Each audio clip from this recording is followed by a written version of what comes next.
वंदनीय उषितैसाठी पुण्यस्मरण निमित्त आनंद यात्रा के सभी यात्रियों को तेजस्विनी का नम्र अभिवादन। आज हम भारत के दर्शन विषय पे कुछ मेरे दृष्टिकोण से विचार सुनते हैं। जीवन का लक्ष्य। जब राज्य और वर्णभेद आधारित सामाजिक व्यवस्था मजबूती से स्थापित हो गई तो प्राचीन विचारों ने व्यक्तियों को कुछ लक्ष्य यानी कि 4 लक्ष्यों की प्राप्ति का संदेश दिया।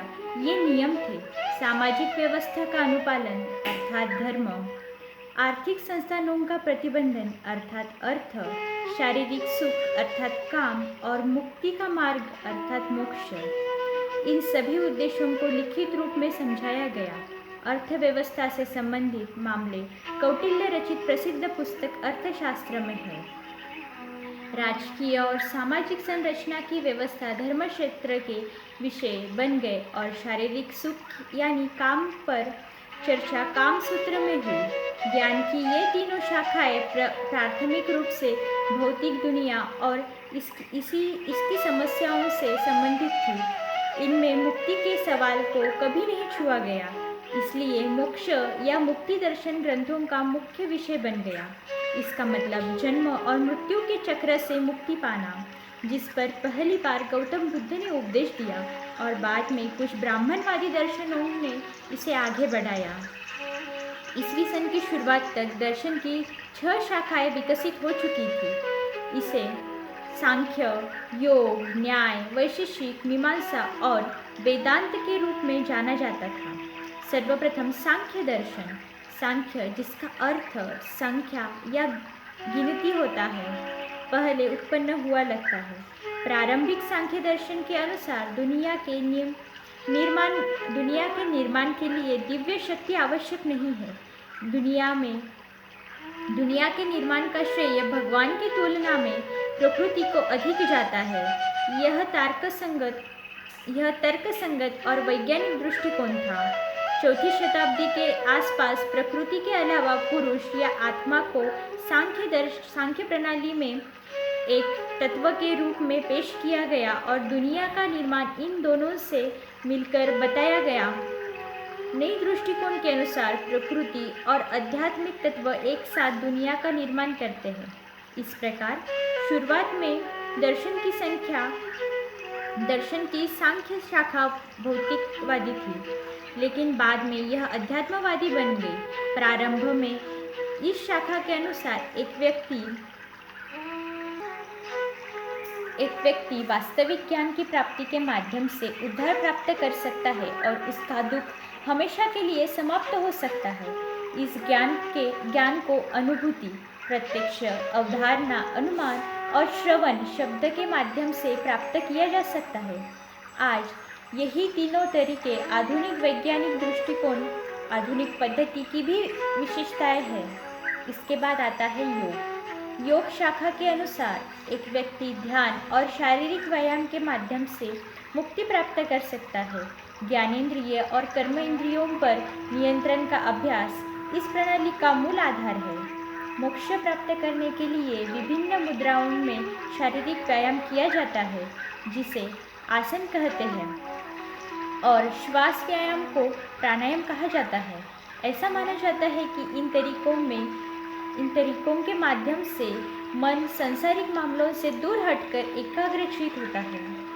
यह अभ्यास महत्वपूर्ण है क्योंकि ये न केवल प्राचीन काल में शरीर रचना, शरीर विज्ञान के ज्ञान के कुछ विकास की कल्पना करते हैं, बल्कि सांसारिक कठिनाइयों से दूर होने की प्रवृत्ति को भी दर्शाते हैं।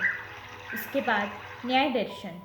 न्याय या वैशेषिक की शाखा तर्क की एक प्रणाली तर्कशास्त्र के रूप में विकसित हुई।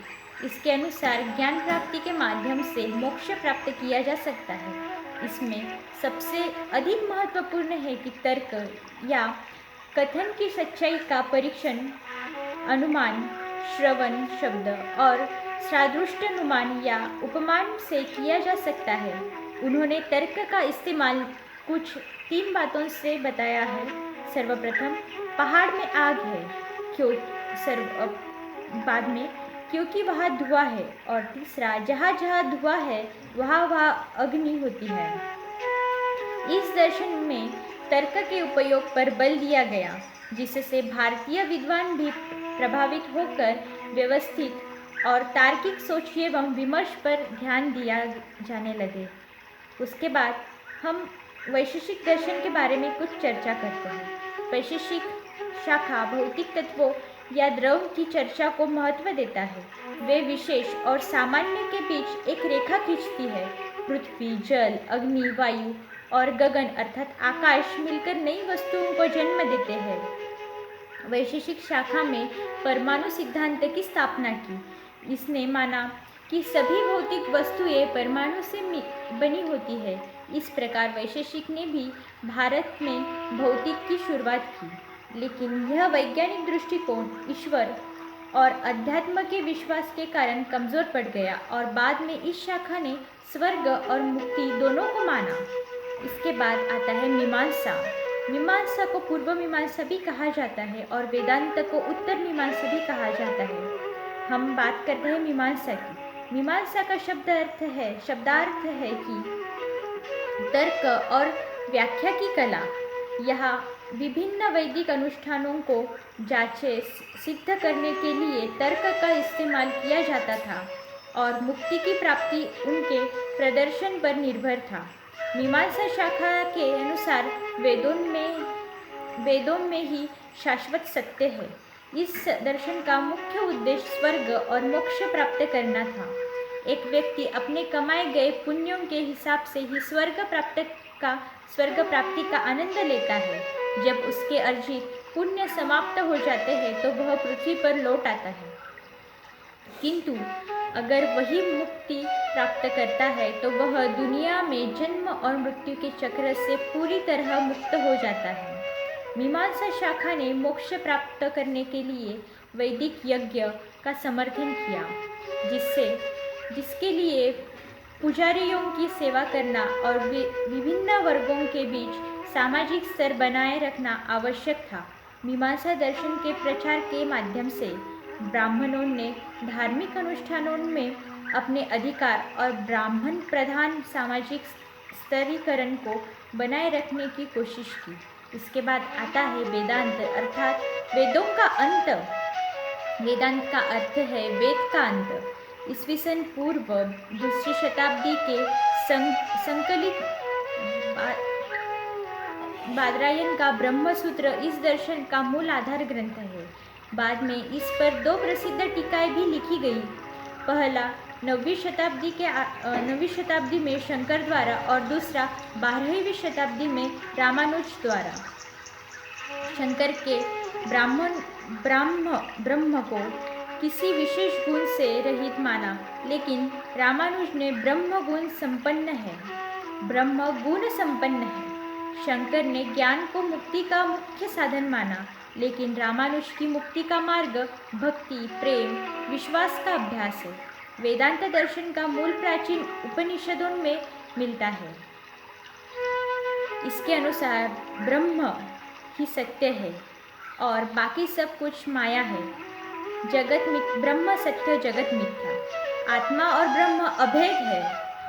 इसलिए यदि किसी व्यक्ति को आत्मा का ज्ञान प्राप्त होता है तो उसे ब्रह्म का ज्ञान भी प्राप्त होता है और वह अंततः मोक्ष प्राप्त कर लेता है। ब्रह्म और आत्मा दोनों ही शाश्वत और अविनाशी है। ऐसे दृष्टिकोण से स्थिरता और अपरिवर्तन के विचार को बढ़ावा मिलता है, जो आध्यात्मिक रूप से सत्य है। वही किसी व्यक्ति के लिए सामाजिक और भौतिक स्थिति में भी सत्य हो सकता है।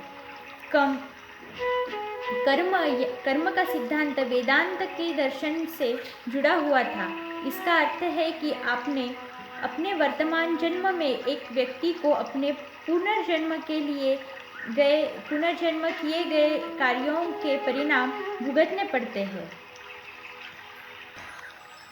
पुनर्जन्म में विश्वास न केवल वेदांत प्रणाली में बल्कि हिंदू दर्शन की कई अन्य प्रणालियों में भी महत्वपूर्ण बन गया। इसका अर्थ है कि लोग सामाजिक या सांसारिक कारणों में नहीं बल्कि उन अनभिज्ञ कारणों से ग्रस्त होते हैं जिन्हें वे न तो जानते हैं और न ही नियंत्रित कर सकते हैं। ये थे भारत के 6 आस्तिक दर्शन। इसके बाद कुछ नास्तिक दर्शनों के बारे में भी हम चर्चा कर सकते हैं, जैसे कि चार्वाक और जीवन के भौतिक विचार। दार्शनिक शिक्षा की 6 शाखाओं ने जीवन के आदर्शवादी दृष्टिकोण को बढ़ते पैमाने पर बढ़ावा दिया। वे सभी मोक्ष प्राप्ति के रास्ते बन गए। सांख्य और वैशेषिक शाखाओं ने जीवन के भौतिक विचारों को समृद्ध किया। सांख्य के सभी मूल प्रवर्तक कपिल के अनुसार व्यक्ति का जीवन प्रकृति शक्तियों से निर्मित होता है।